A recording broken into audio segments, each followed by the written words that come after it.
قد كان لكم آية في فئتين التقتا।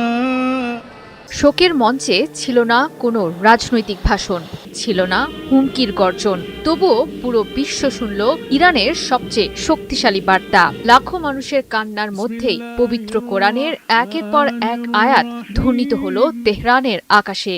কিন্তু সেই তেলাওয়াত ছিল শুধু বিদায়ের দোয়া নয়, প্রতিটি আয়াত যেন পৌঁছে গেল এক একটি মুসলিম দেশের উদ্দেশ্যে, বহন করল এক একটি কূটনৈতিক ইঙ্গিত। সৌদি আরব থেকে বাংলাদেশ, তুরস্ক, পাকিস্তান, কাতার, ফিলিস্তিন, এমনকি ভারতের জন্যও ছিল ভিন্ন ভিন্ন বার্তা।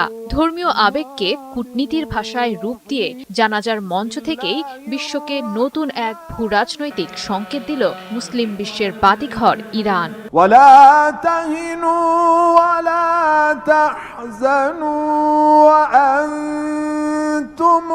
ধর্মীয় আবেগকে কূটনৈতিক বার্তায় রূপ দিয়ে বিশ্বকে নতুন এক কৌশলের সঙ্গে পরিচয় করিয়ে দিল তেহরান।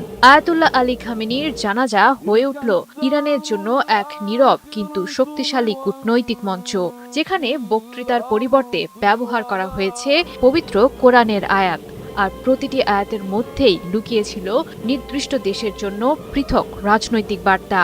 জানা যায়, অংশ নিতে বিশ্বের বিভিন্ন মুসলিম দেশের প্রতিনিধি তেহরানে উপস্থিত হন। তাদের মধ্যে ছিলেন সৌদি আরবের উপপররাষ্ট্রমন্ত্রী ওয়ালিদ আল খুরাইজির নেতৃত্বাধীন প্রতিনিধি দলও। তারা যখন শহীদ খামেনির প্রতি শেষ শ্রদ্ধা জানাচ্ছিলেন, তখন তেলাওয়াত করা হয় পবিত্র কোরআনের সূরা আল ইমরানের ১৩ নম্বর আয়াত, যে আয়াতে সত্য ও মিথ্যার শক্তির মুখোমুখি অবস্থানের কথা উল্লেখ রয়েছে। বিশ্লেষকদের মতে এই আয়াতের মাধ্যমে ইরান কূটনৈতিক ভাষায় সৌদি আরবকে স্মরণ করিয়ে দিয়েছে অতীতের দ্বন্দ্ব এবং বর্তমান বাস্তবতার কথা। সম্পর্ক উন্নয়নের প্রচেষ্টা চললেও পুরনো রাজনৈতিক হিসাব এখনো শেষ হয়ে যায়নি, সেই ইঙ্গিতও স্পষ্ট ছিল এই নির্বাচন করা আয়াতে। إن في ذلك لعبرة لأولي الأبصار। তুরস্কের প্রতিনিধিদের সামনে তেলাওয়াত করা হয় সংগ্রাম, জিহাদ এবং মুমিনদের মর্যাদা সম্পর্কিত আয়াত। কাতার ও আফগানিস্তানের জন্য পাঠ করা হয় বিজয়ের সুসংবাদের আয়াত। যেন বার্তা একটাই, দীর্ঘ সংগ্রামের পরও বিজয় শেষ পর্যন্ত ধৈর্যশীলদের পক্ষেই আসে। ফিলিস্তিনের জন্য নির্বাচন করা হয় মসজিদুল আকসার বরকত এবং পবিত্রতার আয়াত।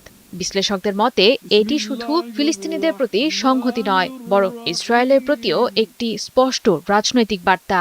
একইভাবে বাংলাদেশের জন্য তেলাওয়াত করা হয় শহীদদের জীবিত থাকার আয়াত, যা আত্মত্যাগ ও ঈমানের মর্যাদার প্রতীক হিসেবে বিবেচিত হয়। ভারতের জন্য ছিল ভয় না পাওয়ার আহ্বান জানানো আয়াত। আর পাকিস্তানের উদ্দেশ্যে পাঠ করা হয় এমন আয়াত যেখানে কঠিন পরিস্থিতির মধ্যেও আল্লাহর নিরাপত্তা ও সাহায্যের প্রত্যাশার কথা বলা হয়েছে।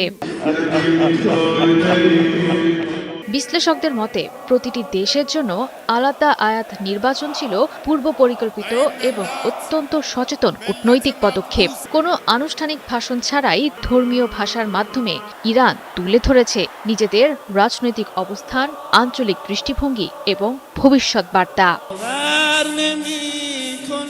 জয় সরকার, ৭১।